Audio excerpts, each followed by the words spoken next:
नमस्कार प्यारे दोस्तों, आप सभी का बालाजी ऑनलाइन क्लासेज के इस यूट्यूब चैनल पर हार्दिक स्वागत। प्यारे दोस्तों, अपन बात करते हैं आज के सेशन में, वो अपना टॉपिक राजस्थान जीके के टॉप 30 इंपॉर्टेंट क्वेश्चन। ये अपना 30 इंपॉर्टेंट क्वेश्चन का आज सेशन नंबर 2 है। इससे पहले अपने क्लास ली थी जिसमें अपन ने जयपुर संभाग के 30 इंपॉर्टेंट क्वेश्चन डिस्कस किए थे। आज अपन बात करेंगे जयपुर संभाग का, जिला वाइज अपन पढ़ने वाले हैं। तो आज अपना टॉपिक है वह जिला अलवर। इनकी अलवर जिले से संबंधित राजस्थान के 30 इंपॉर्टेंट क्वेश्चन कौन से हैं। इस क्लास के अंदर अपन बात करते हैं अलवर जिले के अंदर कला संस्कृति के क्वेश्चन कौन से आते हैं, अलवर जिले के इतिहास से संबंधित क्या क्वेश्चन हैं और अलवर के भूगोल के संबंधित कौन से क्वेश्चन होते हैं, सबकी बात करेंगे। इनकी अलवर जिले से संबंधित कला संस्कृति, अलवर जिले के संबंधित इतिहास और अलवर जिले से संबंधित भूगोल। बिल्कुल, ये जो क्लास है ये नवीनतम जिला दर्शन के आधार पर तैयार की गई है। इनकी जो नवीनतम जिले हैं उनके अनुसार बिल्कुल करेक्ट और बिल्कुल वही क्वेश्चन जो एग्जाम की दृष्टि से इंपॉर्टेंट है, विस्तार के साथ में अपन बात करने वाले हैं।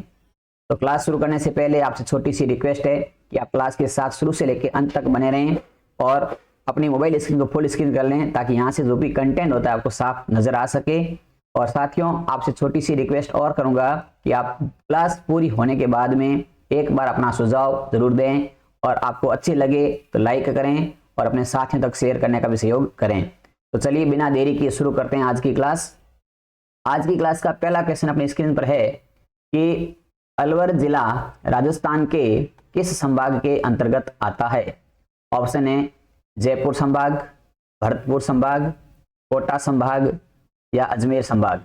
तो यहाँ बात करते हैं अलवर जिला, तो साथियों अलवर जिला आता है अपना वह है जयपुर संभाग। तो यहाँ सही आंसर रहेगा ऑप्शन नंबर 1 जयपुर संभाग। देखिए अगला क्वेश्चन अपने सामने, क्वेश्चन नंबर 2 है कि अलवर जिले की सीमा राजस्थान में निम्न में से किस जिले से नहीं लगती है। इनकी अलवर जिले की सीमाएं और राजस्थान के कौन से जिले से नहीं लगती है। ऑप्शन है देखिए खैरथल तिजारा, जयपुर ग्रामीण, गंगापुर सिटी, कोटपुतली बहरोड।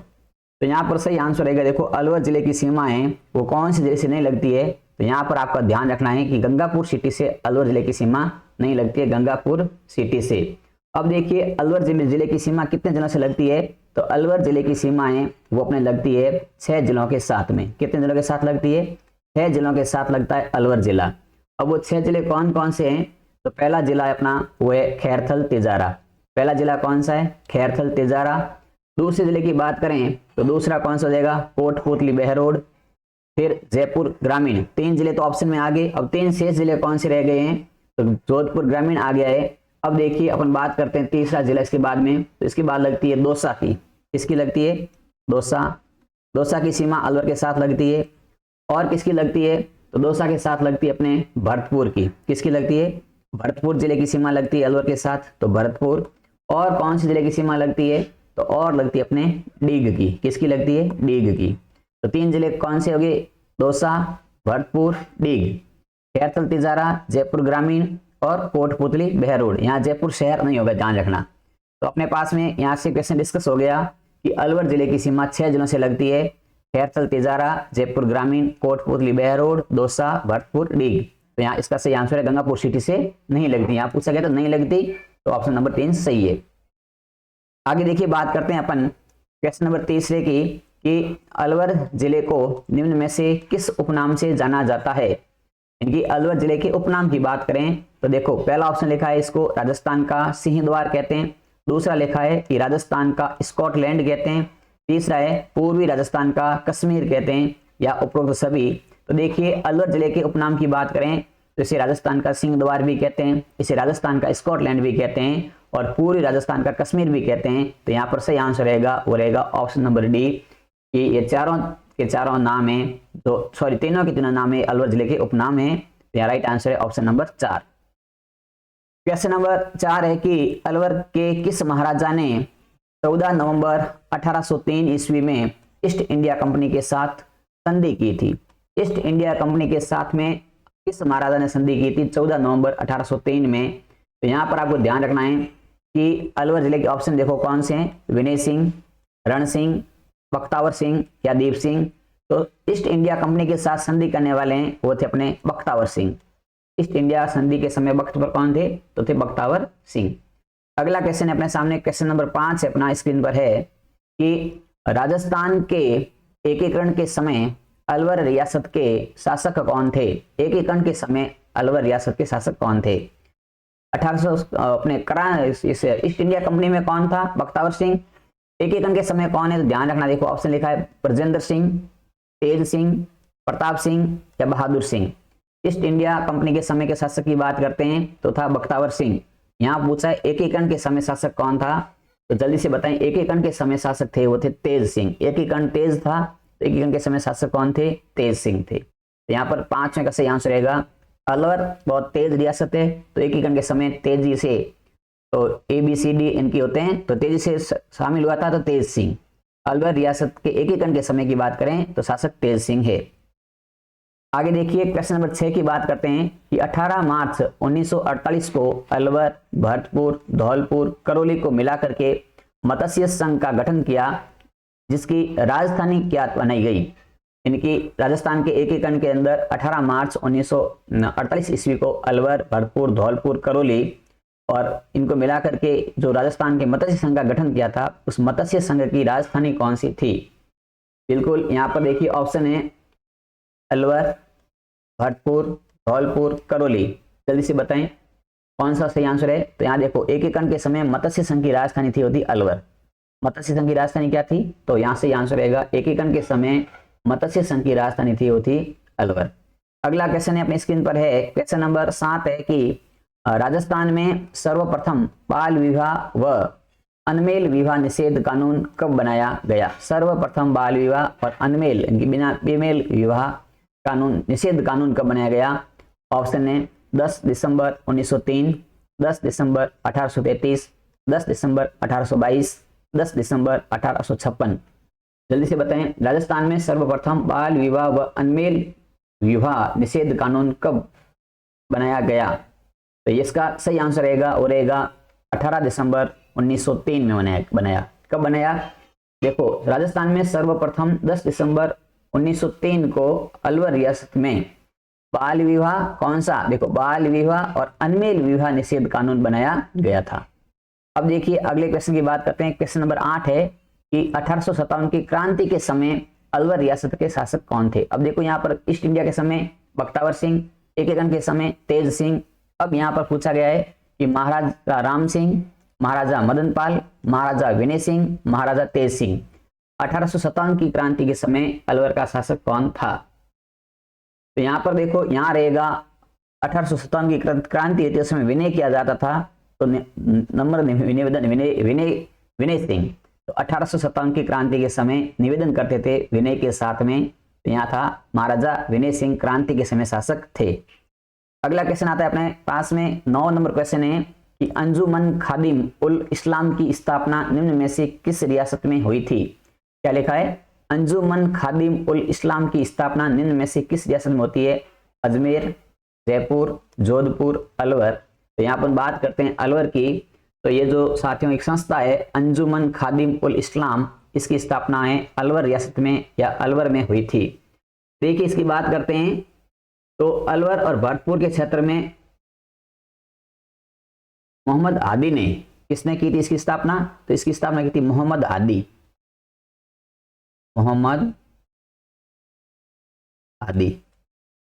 हादी ने इसकी स्थापना की थी। कब की थी स्थापना? तो वो की थी 1932 में। कब की थी? 1932 में। एक संस्था जिसका नाम है अंजुमन खादिम उल इस्लाम, इस संस्था की स्थापना की। और इसका कारण क्या था स्थापना करने का? तो इसका कारण है वो आप ध्यान रखना कि इस संस्था को स्थापित करने का कारण है वह मेव किसान आंदोलन था, जो मेव किसान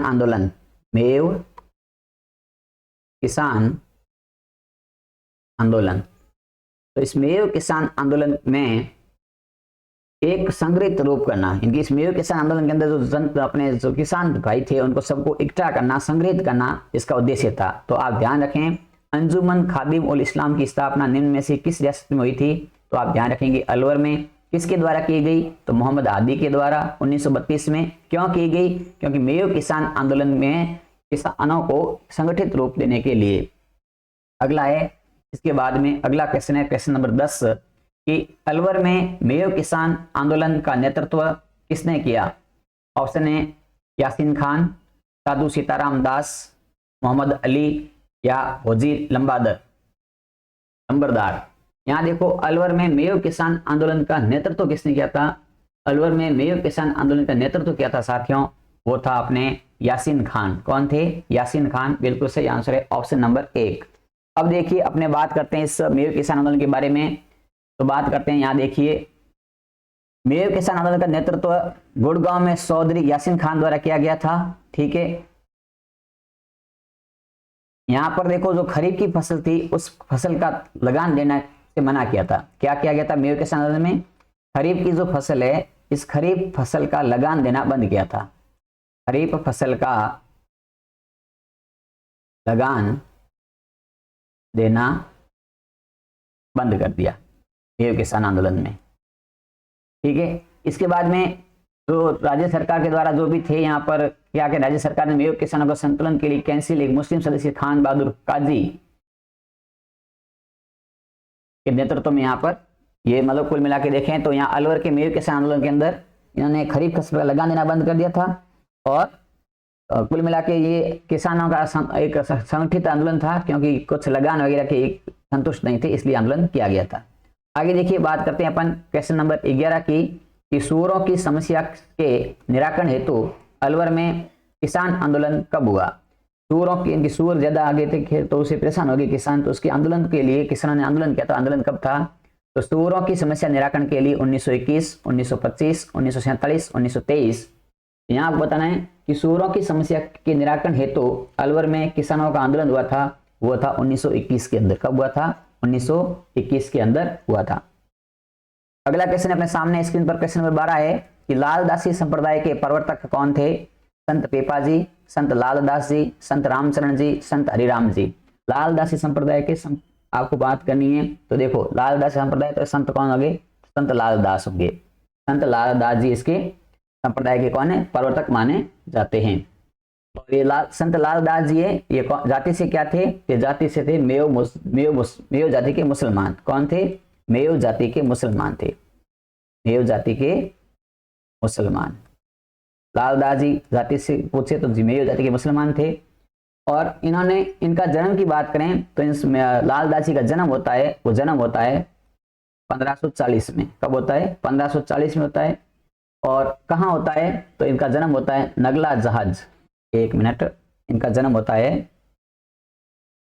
नगला जहाज, स्थान का नाम है नगला जहाज भरतपुर। नगला जहाज भरतपुर में इनका जन्म होता है। और यहीं पर लालदास संप्रदाय की प्रधान पीठ है। तो प्रधान पीठ की बात करें तो यहाँ पर भी इसकी प्रधान पीठ कहाँ है? तो प्रधान पीठ नगला जहाज भरतपुर में लालदास संप्रदाय की प्रधान पीठ भी है जहाँ इनका जन्म हुआ था। फिर आता है कि लालदास जी ने मुस्लिम संत गदन चिश्ती से दीक्षा ली थी। इन्होंने दीक्षा कहाँ से ली थी? इनको दीक्षा कहाँ से मिली थी लालदास जी को? तो दीक्षा मिली थी, वो थी अपने एक मुस्लिम गाजी थे, संत थे, जिसका नाम है गदन चिश्ती। गदन चिश्ती से, ये भी ध्यान रखना है। और लालदास जी की समाधि कहाँ पर है? तो इन्होंने समाधि ली थी, संत लालदास जी ने समाधि कहाँ दी थी? इनकी समाधि की बात करें तो आप ध्यान रखना, इनकी समाधि है वो है अपने शेरपुर में। कहाँ पर है? शेरपुर में। शेरपुर में। तो कुल मिला के संत लालदास जी, जिन्होंने लालदास संप्रदाय के प्रवर्तक माने जाते हैं, ये मेयो जाति के मुसलमान थे। इनका जन्म 1540 ईस्वी में होता है जन्म, और नगला जहाज भरतपुर में होता है। और लालदास संप्रदाय के प्रधान पीठ की बात करें नगला जहाज भरतपुर में है। और लालदास जी ने दीक्षा ली थी मुस्लिम संत गदन चिश्ती से, और लालदास की समाधि बनी है शेरपुर के अंदर। आगे देखिए बात करते हैं क्वेश्चन नंबर 13 की कि निम्न में से लालदास जी के बारे में असत्य कथन को पहचानिए। पहला है कि इनके माता पिता का नाम चांदमल और समदा था।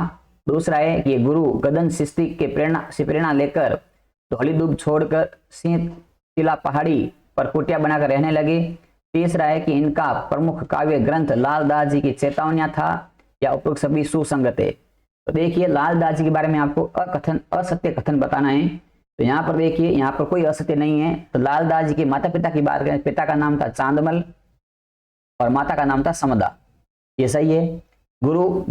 इनके गुरु की बात करें तो गुरु है गदन सिस्ती, ये भी सही है। प्रेरणा ली थी और धौली धूप छोड़ करके कहाँ चले गए थे? सिंह शिला की पहाड़ी पर चले गए थे। और लाल दास जी का जो ग्रंथ है उस ग्रंथ का नाम क्या है? तो ग्रंथ का नाम है लाल दास जी की चेतावनियां, बिल्कुल ये भी सही है। तो यहाँ पर उपरोक्त सभी सुसंगत है, कोई असंगत नहीं है। आगे देखिए, बात करते हैं क्वेश्चन नंबर 14 की। 14 नंबर क्वेश्चन है कि राजस्थान का नंदन कानन किस झील को कहा जाता है? गजनेर झील को, तिलेशेड झील को, मोती झील को, बुध झील को। राजस्थान का नंदन कानन किस झील को कहा जाता है? जल्दी से कमेंट करें और बताएं राजस्थान का नंदन कानन किस झील को कहते हैं। तो यहाँ पर सही आंसर है तिलेशेड झील को राजस्थान का नंदन कानन कहते हैं। अब आपको बात बता दें कि राजस्थान अब अपने अलवर में कौन सी झील है? तो आप ध्यान रखें, विजय सागर झील एक अलवर में है। अलवर में झील का नाम क्या है? विजय सागर झील। ये कहां पर है? तो विजय सागर झील है वो अपने अलवर में, ये ध्यान रखना। साथ ही साथ इसका निर्माण किसने किया था? तो इसका विजय सागर झील का निर्माण किया था, वो किया था महाराजा जय सिंह ने। अलवर के महाराजा जय सिंह ने, जय सिंह। तो ये एक अलग से फैक्ट लिखा है मैंने कि अलवर के अंदर कौन सी झील है? विजय सागर झील, जिसका निर्माण महाराजा जय सिंह ने किया था। आगे देखिए, बात करते हैं अपन क्वेश्चन नंबर 15 की। 15 में लिखा है कि अलवर राज्य से संबंधित कौन सा कथन गलत है? यहाँ बताना है गलत कथन कौन सा है। पहला है तिलेशेड महल का निर्माण महाराजा विनय सिंह ने अपनी पत्नी शीला के लिए करवाया। दूसरा है अलवर में नारोका वंश का शासन था जिसकी स्थापना महाराजा प्रताप सिंह द्वारा की गई थी। तीसरा है दयानंद सरस्वती राजस्थान में सर्वप्रथम 1857 ईस्वी में अलवर में आए थे। और चौथा है महाराजा बख्तेश सिंह व चंद्रमुखी उपनाम से कविताएं लिखते थे। यहाँ पर कह रखा है कौन सा कथन है वो गलत है। तो देखिए, पहला है कि तिलेशेड महल का निर्माण महाराजा विनय सिंह ने अपनी पत्नी शीला के लिए करवाया था, बिल्कुल सही बात है। दूसरा है अलवर में नारोका वंश का शासन था तथा इसकी स्थापना महाराजा प्रताप सिंह द्वारा की गई थी, ये भी बिल्कुल सही बात है। तीसरा लिखा है दयानंद सरस्वती राजस्थान में सर्वप्रथम 1857 में अलवर में आए थे। ये बात यहाँ पर थोड़ी सी मिस्टेक है। यहाँ देखो, दयानंद सरस्वती राजस्थान में सर्वप्रथम आते हैं और राजस्थान में 1857 में नहीं आते हैं, ये आते हैं 1865 ईस्वी में। कब आते हैं? 1865 ईस्वी में आते हैं। और कहाँ आते हैं? तो ये आते हैं करौली के अंदर, अलवर में नहीं आते हैं। कहाँ आते हैं? करौली के अंदर आते हैं सर्वप्रथम, तो ये ध्यान रखना। तो ये कथन क्या इसका गलत है। चौथा है महाराजा बख्तावर सिंह को बख्तेश सिंह व चंद्रमुखी नाम से कविताएं लिखते थे, ये बिल्कुल सही है। तो यहाँ पर गलत कथन कौन सा हो गया? तो यहाँ गलत कथन हो गया ऑप्शन नंबर 3। ऑप्शन नंबर 3 यहाँ हो गया गलत कथन। आगे देखिए, बात करते हैं अपन नेक्स्ट क्वेश्चन की। क्वेश्चन नंबर 16 है कि मूसी महारानी या रानी की छतरी के बारे में गलत कथन छांटिए। मूसी महारानी की जो छतरी है उसके बारे में गलत कथन कौन सा है? पहला लिखा है कि इसका निर्माण विक्टोरिया की स्मृति में करवाया गया। दूसरा लिखा है कि यह छतरी अलवर जिले में स्थित है।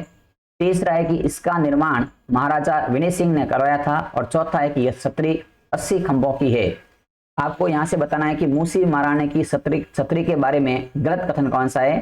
तो यहाँ पर देखिए साथियों, अलवर जिले में है, सही कथन है। विनय सिंह ने कराया था, सही है। और 80 खंभों की, ये भी सही है। इसका पहला क्वेश्चन है, ऑप्शन वो पहला है, गलत है। क्योंकि मूसी महारानी की छतरी का निर्माण है वो मूसी रानी, विक्टोरिया नहीं है, यहाँ पर विक्टोरिया गलत लिखा है। इसका निर्माण किया था मूसी रानी की स्मृति, मूसी रानी व महाराजा बख्तावर सिंह की स्मृति में। मूसी रानी व महाराजा बख्तावर सिंह की स्मृति में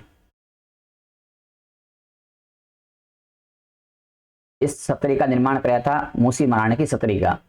अब ये स्मृति में विनय सिंह ने कराया था। कब कराया था? तो ध्यान रखना, 1815 में कराया था। कब कराया था? 1815 ईस्वी में विनय सिंह ने इस छतरी का निर्माण कराया था। तो ध्यान रखना, मूसी महारानी की छतरी जो मूसी रानी और महाराजा बख्तावर सिंह की स्मृति में 1805 में विनय सिंह ने निर्माण कराया था। अलवर में 80 खंभों की छतरी है। तो आपको कुल मिलाकर के इसके बारे में सारे फैक्ट याद हो गए। आगे देखिए, बात करते हैं 17 नंबर क्वेश्चन। 17 नंबर क्वेश्चन है कि अलवर के किस व्यक्ति ने खानवा के युद्ध में महाराणा सांगा के साथ लड़ते हुए वीर गति प्राप्त की थी? विनय सिंह ने, हसन खां मेवाती ने, मंगल सिंह ने या बख्तावर सिंह ने? अलवर का कौन सा व्यक्ति है जिसने महाराणा सांगा के साथ खानवा के युद्ध में भाग लिया और वो वीर गति को प्राप्त हुए थे? तो यहाँ आपको ध्यान रखना है, वो आपका सही आंसर ऑप्शन नंबर 2 हसन खां मेवाती। कौन थे? हसन खां मेवाती, जिसका संबंध अलवर जिले से है।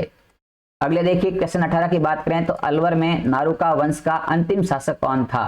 तेज सिंह, जय सिंह, बदन सिंह, मंगल सिंह? नारुका वंश का अंतिम शासक है वह तेज सिंह। कौन है? तेज सिंह है। आगे देखिए बात करते हैं अपन अगले क्वेश्चन की। क्वेश्चन नंबर 19 है कि अलवर के किस शासक ने ड्यूक ऑफ एडिनबर्ग की सरिस्का यात्रा के दौरान सरिस्का पैलेस का निर्माण करवाया था? प्रताप सिंह, बख्तावर सिंह, तेज सिंह, जय सिंह? तो 19 नंबर का सही आंसर रहेगा वो रहेगा जय सिंह। यहाँ पर देखिए बात करते हैं सरिस्का पैलेस का निर्माण, कौन सी पैलेस का निर्माण? सरिस्का पैलेस का निर्माण कराते हैं जय सिंह। और ये निर्माण कब कराते हैं? तो 1902 ईस्वी में। कब कराते हैं? तो 1902 ईस्वी में निर्माण करवाते हैं। और ये एक प्रकार का क्या है? सरिस्का पैलेस क्या है? एक प्रकार का शिकार स्थल है। क्या है? एक प्रकार का शिकार स्थल। यहाँ पर शिकार करने के लिए आते हैं, तो ये शिकार स्थल था एक प्रकार का। चलिए अगला क्वेश्चन है अपने सामने। क्वेश्चन नंबर 20 है कि अलवर के किस शासक ने नरेंद्र मंडल के सदस्य के रूप में प्रथम गोलमेज सम्मेलन में भाग लिया था? अलवर के किस शासक ने नरेंद्र मंडल के सदस्य के रूप में प्रथम गोलमेज सम्मेलन में भाग लिया था? शिवदान सिंह, मंगल सिंह, जय सिंह, तेज सिंह? तो यहाँ पर 20 नंबर का देखिए सही आंसर है कि अलवर के किस शासक ने नरेंद्र मंडल था उसके एक सदस्य के रूप में शासक थे, उन्होंने भाग लिया था प्रथम गोलमेज सम्मेलन में, वह अलवर के जय सिंह। कौन है? जय सिंह। नेक्स्ट बात करते हैं क्वेश्चन नंबर 21 की कि अलवर का प्राचीन नाम क्या था? गोपालपाल, श्रीपंत, सालोपुर, जयनगर? तो देखिए अलवर का प्राचीन नाम की बात करें तो अलवर का प्राचीन नाम है वह सालोपुर। क्या है? सालोपुर है। आगे देखिए क्वेश्चन नंबर 22 की बात करते हैं कि अलवर की स्थापना 1775 ईस्वी में महाराजा प्रताप सिंह ने की। इसकी प्रथम राजधानी किसे बनाया? कठुमर, किलीसेठ, अलवर, राजगढ़? तो प्रताप सिंह ने सबसे पहले 1775 ईस्वी में अलवर की स्थापना की और इसकी प्रथम राजधानी बनाई थी, वो बनाई थी राजगढ़ को। किसको बनाई थी? राजगढ़ को बनाई थी। प्रताप सिंह ने प्रथम राजधानी राजगढ़ को बनाया, जबकि दूसरी राजधानी किसे बनाया? तो सेकंड राजधानी पूछे आपको तो आप ध्यान रखना, सेकंड राजधानी बनाया था अलवर को। किसको बनाया था? सेकंड राजधानी बनाई थी अलवर को। इसके बाद देखिए बात करते हैं अगले क्वेश्चन की। क्वेश्चन नंबर 23 है कि योगासन, बसलो चित्रण व काम शास्त्र पर चित्र किस शैली में बनाए जाते हैं? इनकी योगों के ऊपर योग आधारित चित्र और काम शास्त्र पर आधारित चित्र है, वो कौन सी चित्र शैली के हैं? अलवर चित्र शैली, बूंदी चित्र शैली, कोटा चित्र शैली, उनियारा चित्र शैली? तो यहाँ पर बताना है आपको कि योगासन और बसलो चित्रण व काम शास्त्र पर चित्रण है वो अपने है अलवर चित्र शैली के। कौन सी चित्र शैली के हैं? अलवर चित्र शैली के। इसके सही आंसर रहेंगे। आगे देखिए बात करते हैं अगले 24 नंबर क्वेश्चन की कि जमुना दास, छोटेलाल, बक्साराम, नंदलाल चित्रकला की किस शैली से संबंधित है? उनियारा, कोटा, बूंदी, अलवर? तो आपको ध्यान रखना है ये चित्रकार है। इन चित्रकारों की बात करें तो इन चित्रकारों के बारे में देखिए, जमुना दास, छोटेलाल, बक्साराम, ये सब के सब कौन सी शैली से संबंधित है? इसका सही आंसर है अलवर चित्र शैली। तो ध्यान रखना ये कौन कौन है? अलवर चित्र शैली में जमुना दास का नाम याद रखना, छोटेलाल का नाम याद रखना, बक्साराम का और नंदनलाल का। ये चारों नाम इंपोर्टेंट है, अलवर से संबंधित है। अगला क्वेश्चन है अपने सामने, क्वेश्चन नंबर 25 है कि अलवर चित्र शैली का श्रवण काल किस शासक का शासनकाल माना जाता है? अलवर चित्र शैली का सबसे गोल्डन पीरियड कौन सा शासक का काल माना जाता है? राजा विनय सिंह, राजा बख्तावर सिंह, मंगल सिंह या प्रताप सिंह? 25 नंबर में पूछा गया है कि अलवर चित्र शैली का गोल्डन पीरियड है वो आपके माना जाता है कौन सा? राजा विनय सिंह का काल। कौन सा काल? राजा विनय सिंह का काल, ऑप्शन नंबर 1। अब देखिए बात करते हैं कि यहाँ पर इन विनय सिंह के काल में ही 1894 के अंदर, विनय सिंह के काल में 1894 के अंदर एक प्रकार की संस्था स्थापित होती है जिसका नाम है कुतुब खाना। क्या नाम है? कुतुब खाना। तो आपको ध्यान रखना है कि कुतुब खाना चित्रकला से संबंधित है और इसकी स्थापना विनय सिंह द्वारा 1894 में की जाती है। आगे देखिए अगला क्वेश्चन है, क्वेश्चन नंबर 26 से अपनी स्क्रीन पर है कि हरे कबूतर राजस्थान के किस अभ्यारण्य में पाए जाते हैं? ग्रीन कबूतर, हरे कबूतर सीता माता अभ्यारण्य में, ताल चापर अभ्यारण्य में, सरिस्का अभ्यारण्य में, रणथंभौर अभ्यारण्य में। तो 26 नंबर का देखिए बात करते हैं 26 नंबर का, तो राइट आंसर रहेगा इसका वो रहेगा अपना ये सरिस्का अभ्यारण्य। यहाँ देखो ऑप्शन 2 ऊपर नीचे हो गया, कोई बात नहीं, आपको ध्यान रखना है सरिस्का अभ्यारण्य में हरे कबूतर पाए जाते हैं। अगला क्वेश्चन अपने सामने क्वेश्चन नंबर 27 की राजस्थान का सबसे छोटा अभ्यारण्य कौन सा है? राजस्थान का सबसे छोटा अभ्यारण्य रामगढ़ विषधारी अभ्यारण्य, फुलवारी की नाल अभ्यारण्य, सजनगढ़ अभ्यारण्य या सरिस्का ए अभ्यारण्य। तो सबसे छोटा अभ्यारण्य है वो है सरिस्का ए। कौन सा अभ्यारण्य है सबसे छोटा अभ्यारण्य? तो सरिस्का ए अभ्यारण्य सबसे छोटा है। 28 नंबर क्वेश्चन है कि हसन खां मेवाती की पैनोरमा कहाँ स्थित है? दौसा में, अलवर में, करौली में, टोंक में। तो यहाँ पर सही आंसर रहेगा हसन खां मेवाती की पैनोरमा है वो अलवर में है। और यही हसन खां मेवाती है जिन्होंने खानवा के युद्ध में सांगा के साथ युद्ध किया था और युद्ध में वीर गति को प्राप्त हुए थे। आगे देखिए बात करते हैं 29 नंबर क्वेश्चन की नाई जाति की कुल देवी कौन है? तो नाई जाति की कुल देवी आई माता, रानी माता, नारायणी माता, पथवारी माता। तो यहाँ सही आंसर है नाई जाति की कुल देवी नारायणी माता है।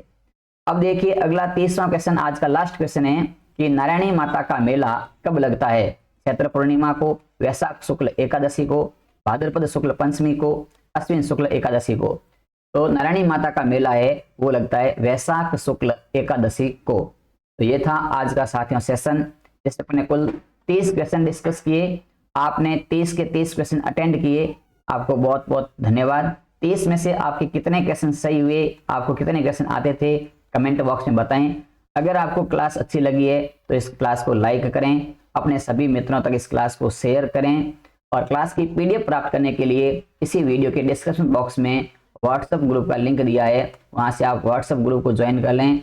और टेलीग्राम का लिंक दिया है, वहां से आप टेलीग्राम को भी ज्वाइन कर लें।